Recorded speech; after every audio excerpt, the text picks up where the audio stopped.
أعوذ بالله من الشيطان الرجيم.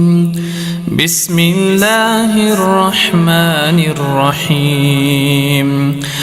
الحمد لله رب العالمين الرحمن الرحيم مالك يوم الدين إياك نعبد وإياك نستعين اهدنا الصراط المستقيم صراط الذين أنعمت عليهم غير المغضوب عليهم ولا الضالين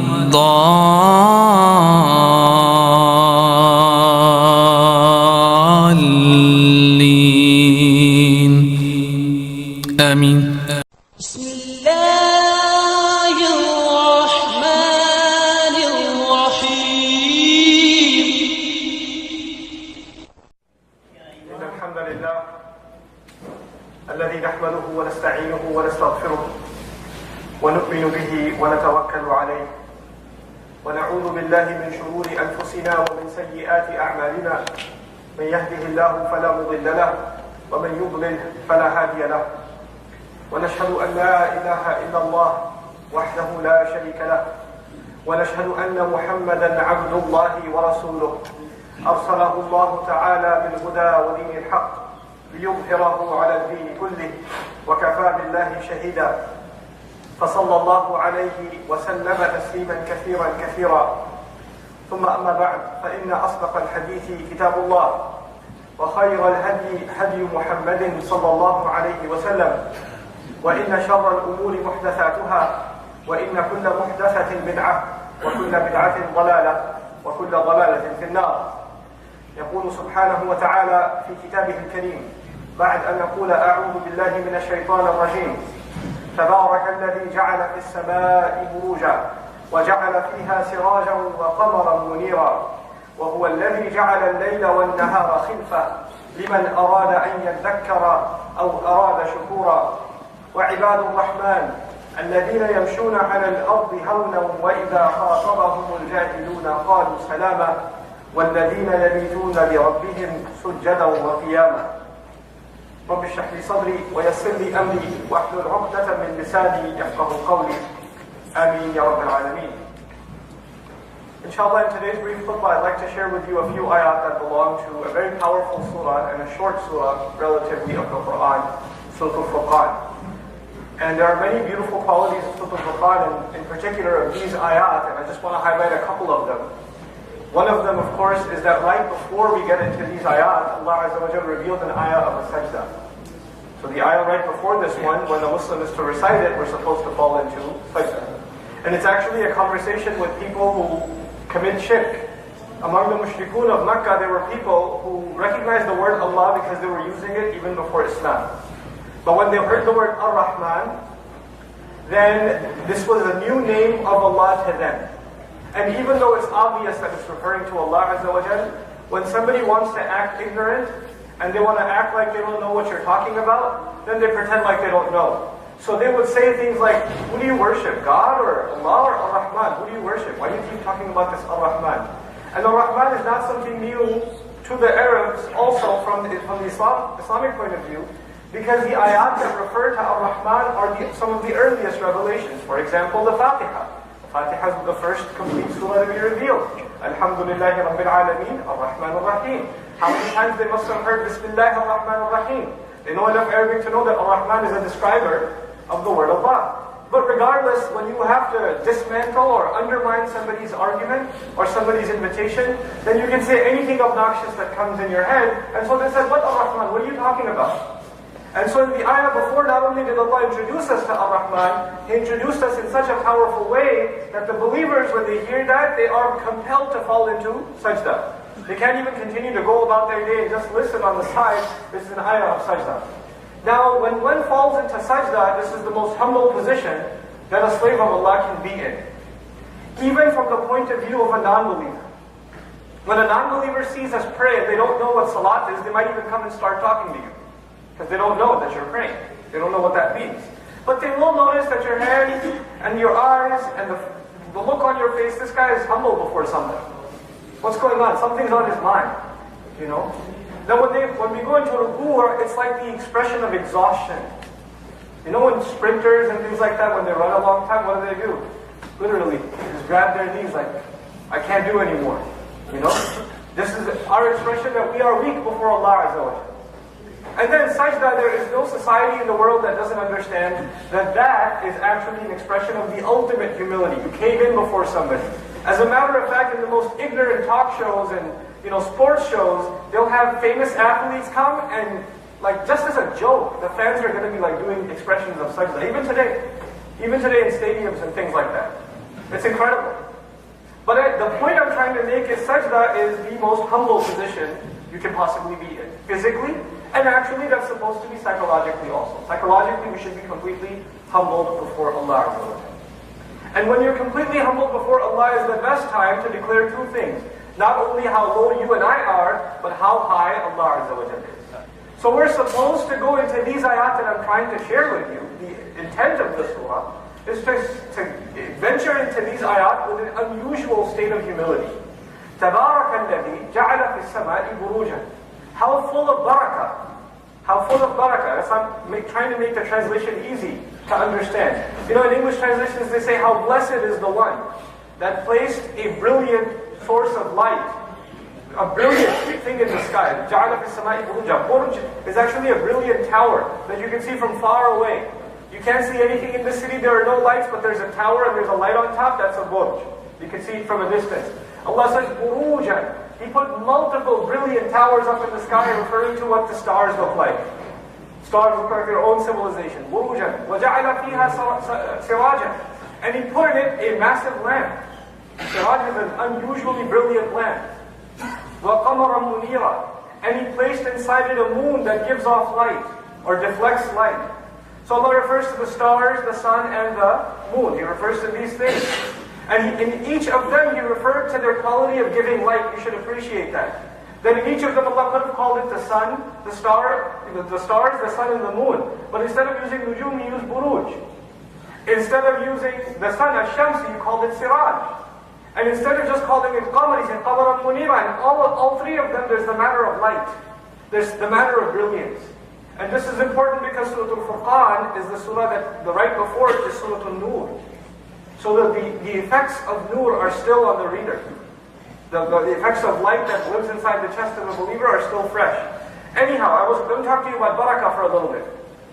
Barakah means az-ziyadatu fil khayr in Arabic. They say az-ziyadatu fil khayr. Increase in goodness. In other words, I was going to do something, but if what I was going to do has barakah, then the outcome of it will be better than I even hoped for. It will produce more good than it's expected to produce. That kind of an action is barakah. If my word has barakah in it, it will produce more good than it can logically be assumed to produce. An action of barakah, and we don't have the power of barakah. We have, in science they say action and reaction. They're equals, right?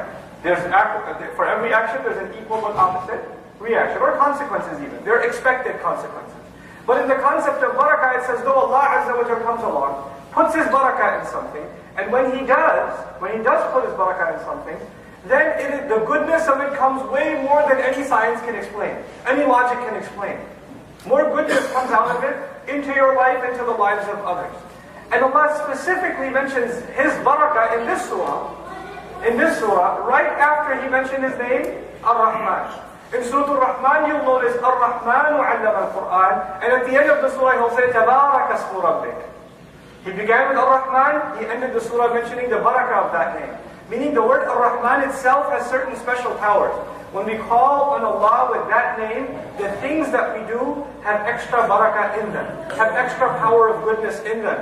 And that is why it's so understandable that in our deen, Allah Azza wa Jalla and His Messenger sallallahu alayhi wa sallam have instructed us, whatever good thing you start doing, you should start with Bismillahi ar-Rahman ar-Rahim.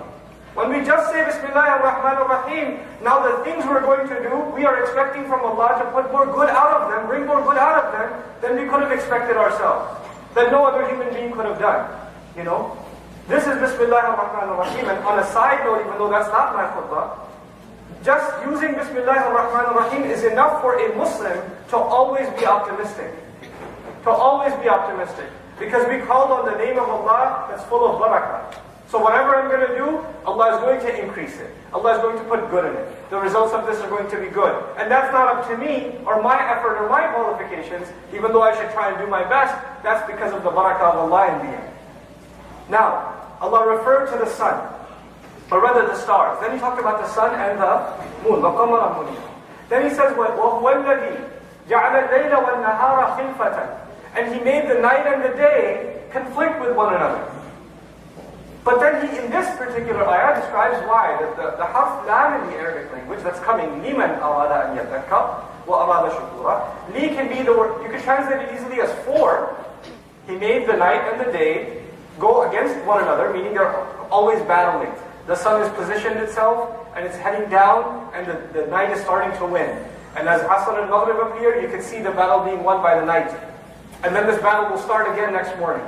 You know, this khilfa, this succession, constant going back and forth, one behind the other, is going to keep happening. Allah says, why is it made, and for who is this sun, night and day produced? لِمَنْ أَرَادَ أَنْ يَذَّكَّرَ. For the person who wants to make an effort to remember. When you say تَذَكَّرَ in Arabic language, then what you're saying is not only do you make an effort to remember, you are ready to take advice.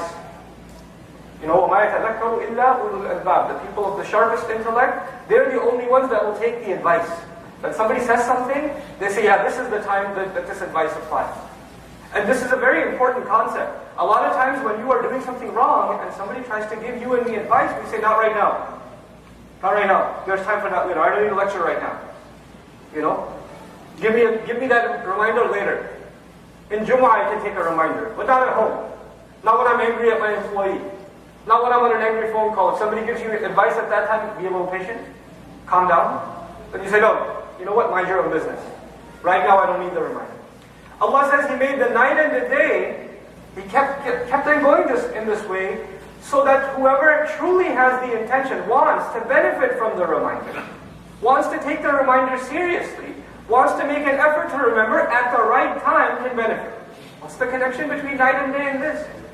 Every single believer that wakes up in the morning, especially in the month of Ramadan, should turn to Allah. Allah says in the Quran, يُمْسِكُ السَّمَاء. He's holding the sky back from destroying you. From destroying you. Literally, you can imagine like an earthquake and a building's about to fall, or something's about to fall on you, and there's only one beam, or there's one person that's holding a door from collapsing on the children. You know? And he's saying, come on, come on. When that image is produced, that means you have no time. You have no time. In the study of the universe, you know, in astronomy, they talk about how there are an uncountable number of flying objects in the universe that are hurling at massive speeds. And any one of them can hit the planet Earth at any time. So we're just kind of lucking out so far. So if it just comes and hits, we can't do anything about it. It'll just be gone. I mean, there are black holes in the universe, they see stars imploding, they see all this stuff, and they say there's no scientific way to save the earth from utter destruction. So Allah, you know, He doesn't just say He's holding the sky up. Sama means whatever's above. Whatever dangers lie above you out there, Allah is holding them back from you. And so when you and I see another day come out, another morning wind, and another night wind that evening, and we say, Ya Allah, you held it back again, so you gave me another chance to take advantage of your reminder. Because when Allah stops holding it, and the earth's time runs out, that means my time ran out. So every single day, a believer is supposed to have a sense of urgency that Allah, out of His unimaginable mercy, لِأَنَّهُ وَالرَّحْمَنِ, because of that, He's giving you and me another day to live, another day to get our act together. أَوْ أَرَادَ شُكُورًا, or also this sky is being held up, and this day and night conflict with each other continually. You get another day and another night, and another day and another night. Why? So that you can be grateful. For the one who intends to be grateful. For the one who wants to appreciate. Now there are two things, benefiting from the reminder and being grateful. Those are the two things Allah Azza wa Jalla talked about in this order. I'll say them again because this is what really the point of my khutbah is. Benefiting from the reminder and being grateful. Those are the two things that Allah highlights in this passage. Now, the very next ayah talks about one of the most important aspects of benefiting from the reminder. And it's very beautiful how it correlates with the sun and then the moon. The sun, obviously, daytime. So the behavior of the daytime is highlighted first. And Allah Azza wa Jalla says, in this beautiful ayah, Allah Azza wa Jalla says, وَعِبَادُ الرَّحْمَنِ الَّذِينَ يَمْشُونَ عَلَى الْأَرْضِ هَوْنًا. The slaves of the Ar-Rahman, those who really enslave themselves to Ar-Rahman. Now I told you, who just made sajda? The believer. Right before we got into these ayat, we had followed into sajda. And falling into sajda means we have declared ourselves slaves. And now Allah addresses those slaves. And He says the slaves of Ar-Rahman, the slaves of the unimaginably merciful. The first thing Allah puts here that's unique, you know, وَلَمَّا قَامَ عَبْدُ اللَّهِ يَدْعُوهُ in Surah Al-Jinn. When the slave of Allah stands up and calls on him, calls him Abdullah. Here He calls them Ibad al-Rahman, the slaves of the unimaginably merciful. Meaning these are the people who are qualified for Allah's mercy. The people Allah is about to talk about, every one of us is Allah's slave. وَمَا اللَّهُ يُرِيدُ ظُلْمًا لِلْعَبِيدِ. You know, وَلَيْسَ اللَّهُ بِظَلَّامٍ لِلْعَبِيدِ. Allah is not a wrongdoer. He doesn't do wrong to any of His slaves. But we are Ibad al-Rahman. These are the special slaves of Allah that deserve His special mercy. What's the first quality He's going to describe of them? I would think Allah might describe they do a lot of ibadah. They do a lot of dhikr. They do qiyamul layl. They stand in the middle of the night. They never forget Allah Azza wa Jalla in anything that they do. They're constantly thanking Him. Look at the first thing Allah is going to describe for these special people. These special people. Allah says, الَّذِينَ يَمْشُونَ عَلَى الْأَرْضِ هَوْنًا. They walk on the earth easily. هذا بالعربية خفة. هذا شيء خفة شيء. Lightly. Lightly. They don't want to make sure that when they walk somewhere, their presence is known. Did you realize I'm here? You know? They don't stomp on the earth when they walk. They don't go into the office or go into the school or go into anywhere as they walk in to make sure everybody realizes I'm here. They take it easy. They're not full of themselves. They're really not full of themselves. It reminds me of a funny story. We were at an Islamic program somewhere, I won't mention where, and this young man really wanted to be noticed as he walked in. So he had shades on, a couple of buttons off from his shirt, and he kind of like poses and walks in. And he's expecting people to look at him. Nobody looked at him. So he walked out again. And walked in again. And walked out again. And walked in again like 3 times. It was the most hilarious thing. But he did all that. Why? Because you want attention. The first benefit of the word hawn is you don't want attention. You're just yourself. You're not too concerned about other people's opinion about you when you're just going about your day. Hawn for younger guys here is that you're not, when you're walking into the masjid, you're checking yourself out in every mirror.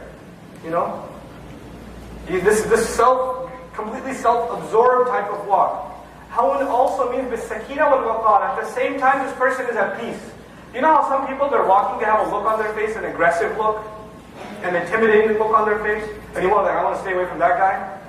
Or they're waiting for you to make eye contact, and as soon as you make eye contact, they give you a stare, you were supposed to like turn the other way. Like you only look at them when they're not looking at you. That's the opposite of hawn. They are at peace, and if others look at them, they become at peace too. People calm down just by looking at them. You know? Understand, these ayat are not just about you and me walking on the street. You walk into home. You walk into home, do kids run or kids run to you? Or they run away from you? You walk into the office, you're the boss. People are afraid of you, and you enjoy that. You're like, yeah, you know, better be scared. People avoid eye contact with you. That's not supposed to be the case. You're supposed to be humble when you walk.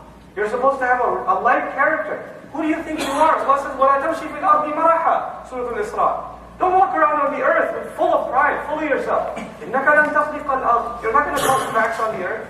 Who do you think you are? وَلَن تَبْلُغَ الْجِبَالَ طُولًا. You're not going to reach the heights of the mountains with your stomping steps. You know yourself. Know your role. You know.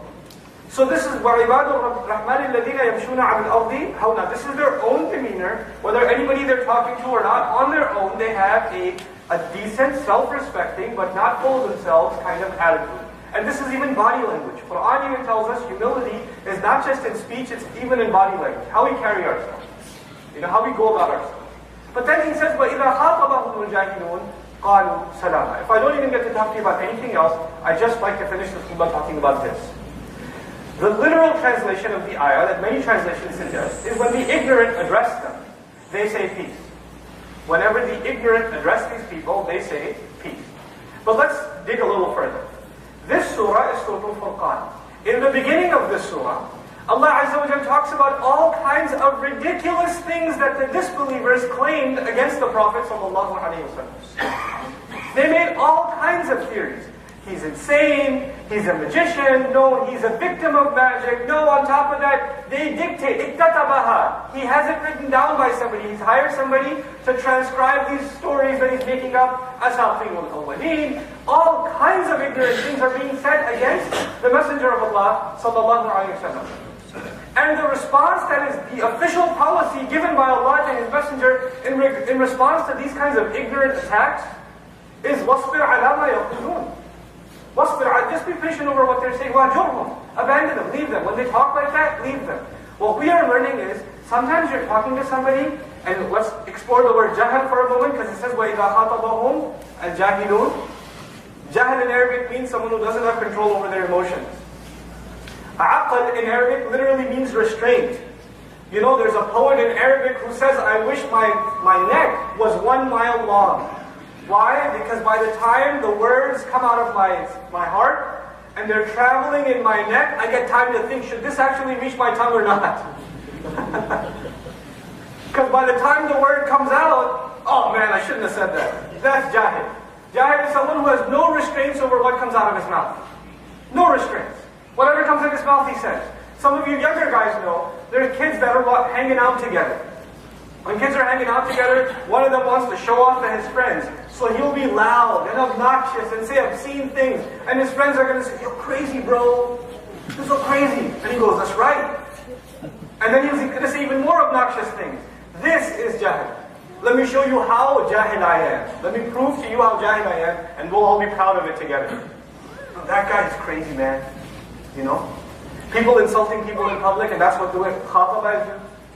Khataba isn't just used in any context. Khataba is used when you address somebody out loud and in public. You're trying to embarrass somebody publicly. Somebody comes to these people, and they're obnoxious, they don't have any control over their tongue, and it's public, they're humiliating you. They're doing all of that. How are you supposed to respond? You see, when somebody insults you, the first reaction is, oh yeah? Oh, you think you know how to insult? I got a PhD. Let me teach you something. And you can cuss like a sailor way better than he can. So you can respond. But Allah says, you know what they say? They say salaman. They say peace. And salaman actually implies usallimuka salaman. From my side, you're not going to get anything but peace.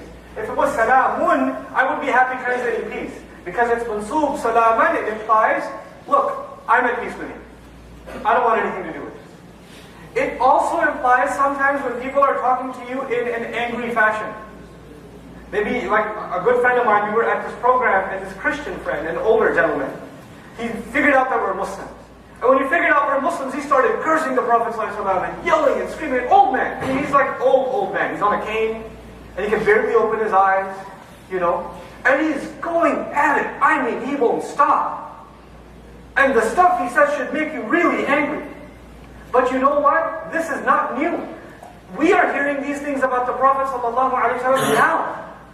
The people, the Sahaba, were listening to it with the Prophet standing right there. Sallallahu Alaihi Wasallam. One of the famous stories that really moves me is that people came and they started, the Prophet was sitting with Abu Bakr as-Siddiq Sallallahu Alaihi Wasallam. They were sitting together. And these people came and they started cursing out the Prophet Sallallahu Alaihi Wasallam. Or actually cursing out Abu Bakr as-Siddiq first. They were yelling at him, screaming. They're talking about his family. You know? The worst thing you can do, talk about your family. Cursing them out. Abu Bakr as-Siddiq was patient. Doesn't even get up. Then they start talking against the messenger. They see that we couldn't get under his skin. We should try to insult the messenger. So they start insulting the messenger, sallallahu alaihi wasallam. And Abu Bakr as-Siddiq can't take it. Got up. As soon as he got up, the Prophet left. Sallallahu alaihi wasallam. Now Abu Bakr as-Siddiq has a choice. Should I go after these guys? Or should I go after my messenger? So he picks the messenger, sallallahu alaihi wasallam. And he went to him and he caught up with him. And he said, why'd you leave? And he said, so long as you were sitting there patiently, the angels were surrounding us. And all of them were saying that Abu Bakr is committed to the truth. Abu Bakr al-Haq. The moment you got up, they flew away. And I don't sit where angels don't sit. So he left. SubhanAllah. He's teaching even the most beloved, you have to learn to be quiet sometimes. The last thing I want to share with you about Khatabahul Jahilun, qalu salam. Even if I could do that much, hopefully some good lesson has been taught for myself and all of you.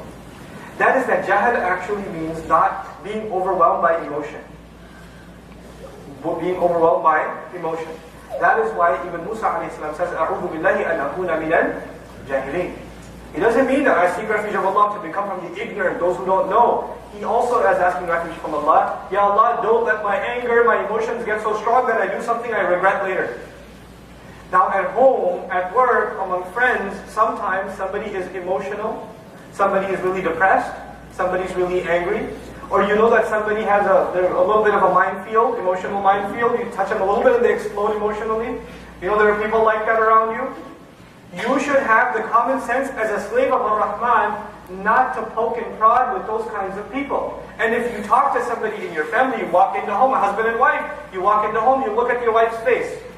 And if you know your wife's face will tell you everything that happened that day. And your wife's face will tell you it's a bad idea to talk to her right now. It is a bad idea. And the wives know about their husbands. They walk in home, he walks into home, she asks, how was your day? She knows. Today is a bad idea to ask him for the groceries or talk to him about what we're going to do on the weekend, or let him calm down, let him eat a little bit, let him just get it out of his system, and then I'll talk to him. But if you start from the very beginning, what's going to happen? What you should know is going to happen. At that time, they're overwhelmed by emotion, they're stressed out, they're depressed, whatever it is, and then they're going to talk back very angrily, and then you're going to say, oh yeah, you had a long day, what about me? And it's going to start. وَإِذَا خَاطَبَهُمُ الْجَاهِلُونَ قَالُوا سَلَامًا. It's emotional, psychological intelligence also. You don't just talk about what you want to talk about. You have to think about what is the emotional state of the person you're addressing. You have to be sensitive to them. These ayat are about courtesy. Not only are you humble in and of yourself, how the way you carry yourself, you consider what other people are going through before you say something to them. Maybe this is not the best time to give your son a lecture. Maybe he's a little stressed out right now. Maybe he's a little, overwhelmed. Maybe find a better time. Maybe it's not the best time to tell your wife she did something wrong. Maybe you could find a better time to do that. Maybe right now she's under a lot of pressure, So and especially as basis, right? The wife is cooking, 2 kids are hanging off of her and all this stuff, and you're like, hey, you forgot to put salt in here? Come on. Find a better time. Hey, this was amazing. A little more salt next time, it'll be like from Jannah. You can do that, You can do that. But just take it easy, don't say things.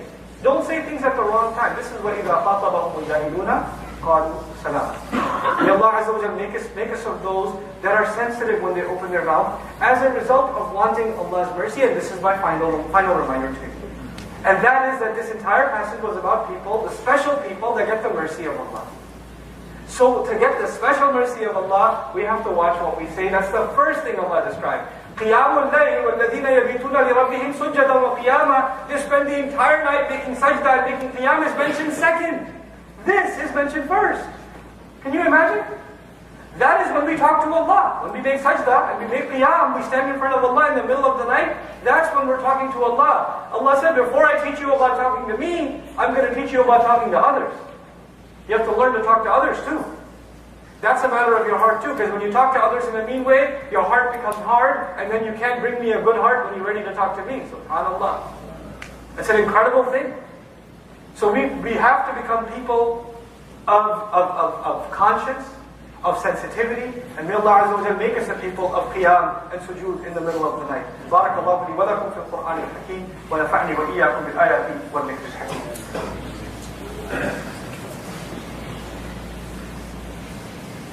الحمد لله وكفى والصلاة والسلام على عباده الذين اصطفى خصوصا على أفضلهم وخاتم النبيين محمد الأمين وعلى آله وصحبه أجمعين.